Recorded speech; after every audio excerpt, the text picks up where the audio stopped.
শাহরুখ খানের ম্যানেজারের বেতন মান্থলি ৭০ লক্ষ টাকা। অবাক হওয়ার বিষয়, তাই না?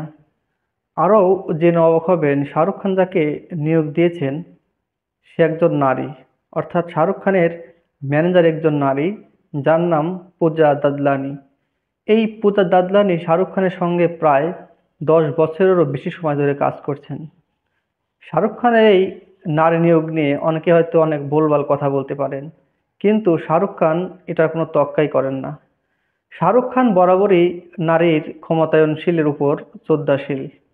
নারীরাও অনেক কিছু করতে পারে, তারা উপরে উঠতে পারে, এ বিষয়ে শাহরুখ খান অর্থাৎ তার মনোভাবটা অনেক হাই লেভেলের।